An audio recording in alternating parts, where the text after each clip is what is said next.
Hey everybody, this is Deb with Truthification Chronicles. I've had a lot of comments about why didn't Huber testify, and see, there's nothing to it because Huber didn't even show up and all this. Let me explain what happened at this hearing, okay? I'm not going to show you all the clips from the hearing and everything. There were some very good ones. I'll pull those out maybe later, but really, here is what happened. This hearing was worth a lot more than you think it was, and a lot of people are saying, oh, it was a nothing burger, or see, nothing happened, no arrest. Well, of course there weren't any arrests. There weren't supposed to be any arrests. This is a hearing, for Pete's sake. So let me go through what really happened and what the significance of this hearing was. First of all, you have to understand that there is a huge, very intricate, multi-dimensional chess game going on. And that involves moves, counter moves, and even some feints where they make the opponent think they're going to do one thing and they do something else. Huber has been part of this. Why is Huber the important pivotal part?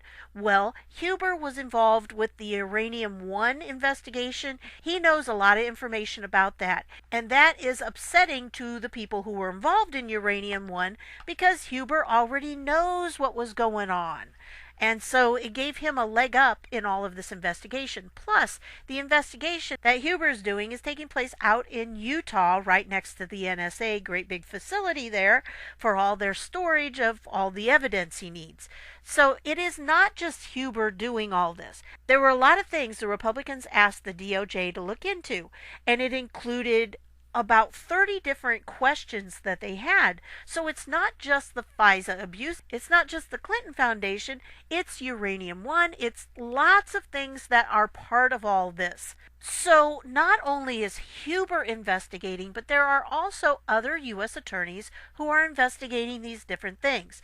Now, what the purpose of this hearing was one, it was to get this information public, because those of us who follow Q already knew this, but it needed to come out in a public setting so more people would be aware of it. Remember, this whole operation has been to wake the American people up and to go through our regular constitutionally set up system to try to get this out. It is very slow. It takes a lot of time. Yes, it does. But that's our system, and that's what we have to do legally. Now, again, the military could have come in and just done a regular coup and taken it all over. But there was the probability in that a lot of Americans were going to get hurt or even killed, and they did not want that. They're trying to do this through our governmental system so that it can catch the corruption and it can deal with it within the bounds that are already set up according to our Constitution. So that's what they're working with. Now, because of that, you have this situation where you have a Department of Justice U.S. attorney who has been doing investigations. Now he's being called on to talk to Congress. However, the DOJ has a policy that they cannot talk about ongoing investigations. Of course, we've become accustomed to the Obama-type people, the deep state-type Department of Justice, where they just leak whatever they want. And if it's something they don't want to talk about, they say, oh, well, we can't talk about it. It's an ongoing investigation. But anything that they do want to have come out, oh, yeah, for sure, let's leak that. Because, they're always leaking stuff. And that was at the end of the Inspector General's report. If you don't believe me, look at that entire web that they have of reporters talking to people in the FBI and the DOJ that they weren't supposed to and going back and forth. So yeah, it was a mess.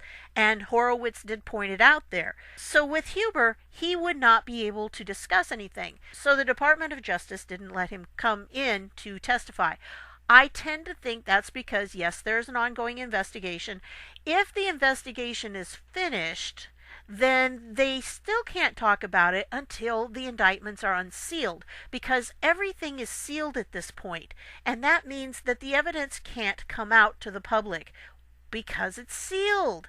So Huber really could not say anything, and I think that's the reason why he didn't show up. I also think that this whole idea of Huber testifying, it was a way of baiting the deep state, because see, we had it before. He was supposed to testify on the 5th. What happened? Oh, that's the very day they scheduled Poppy Bush's funeral.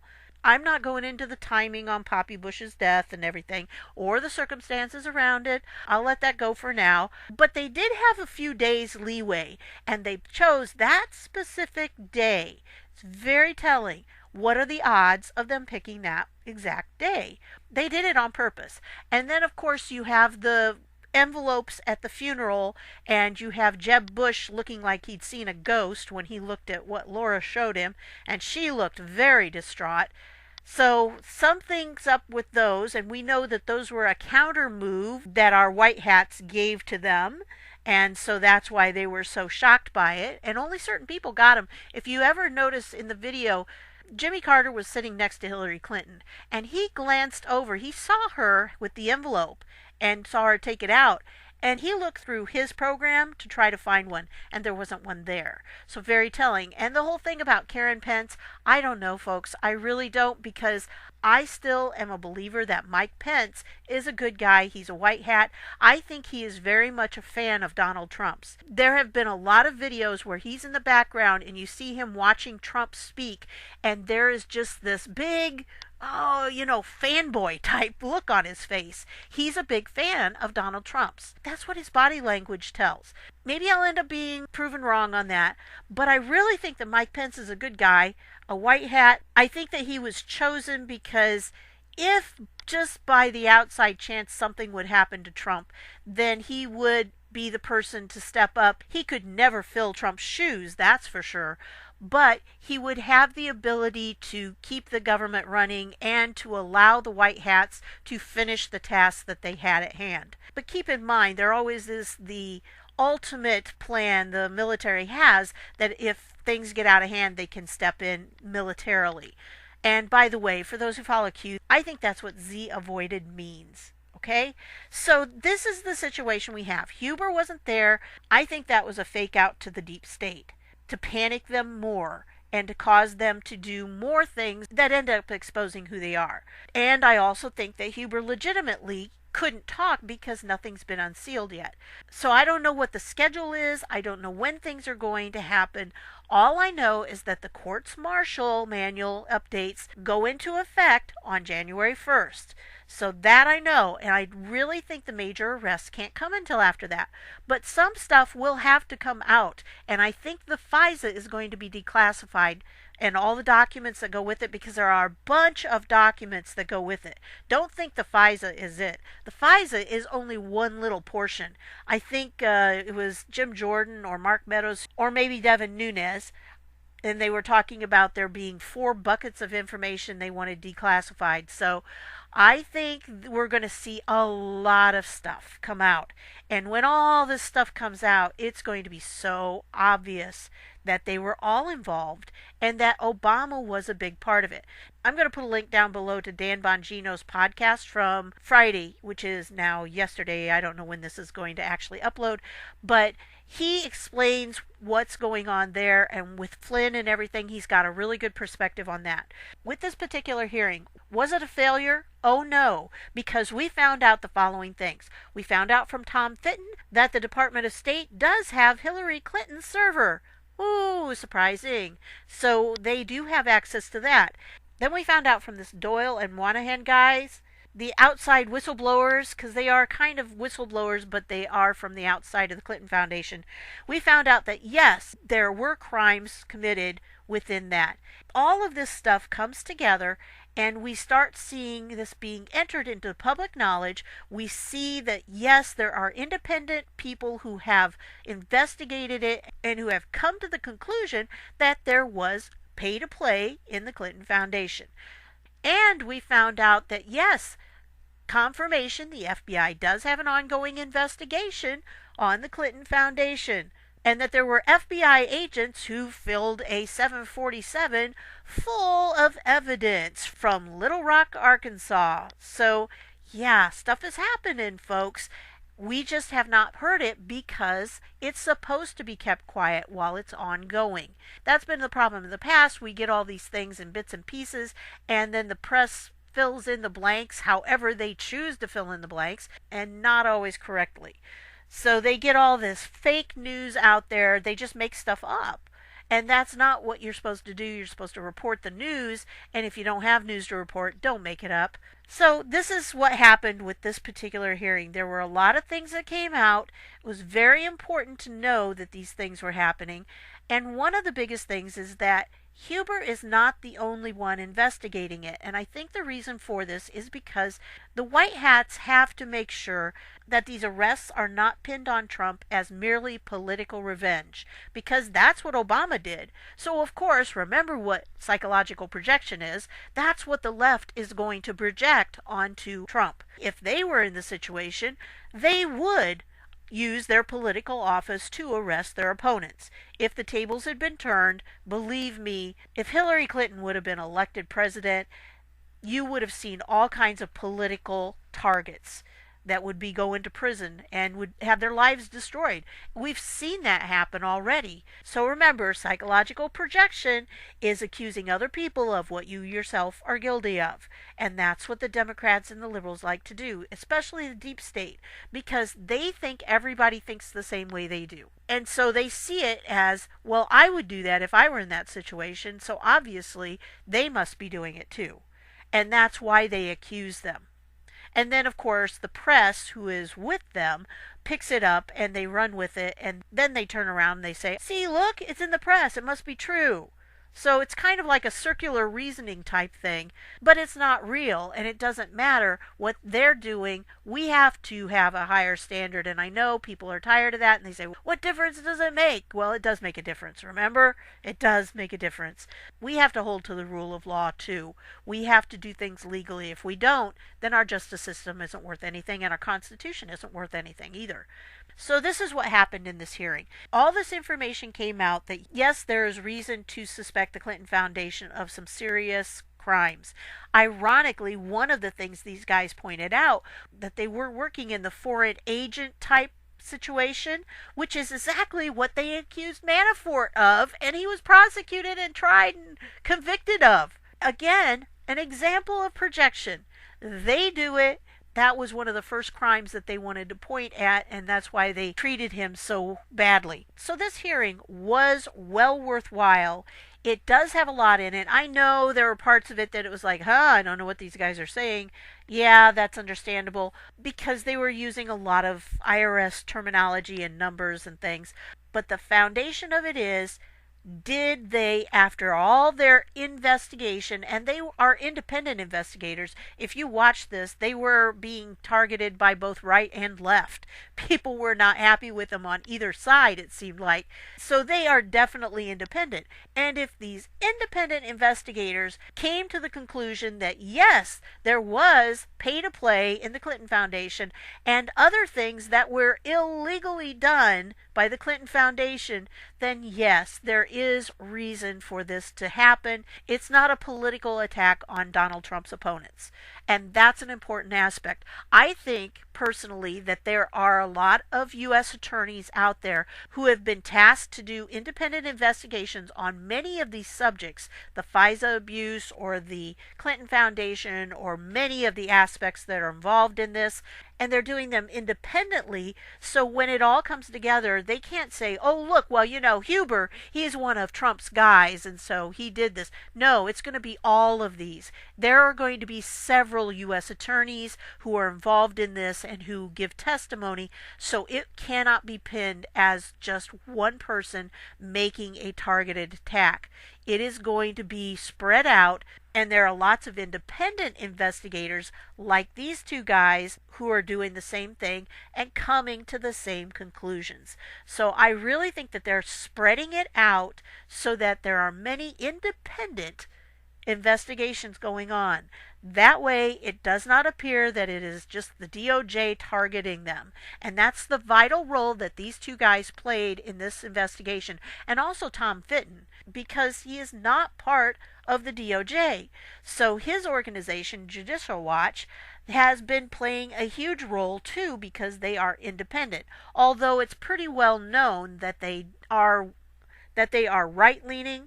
So that's not as important as these two guys, this Doyle and Moynihan. They're independent investigators.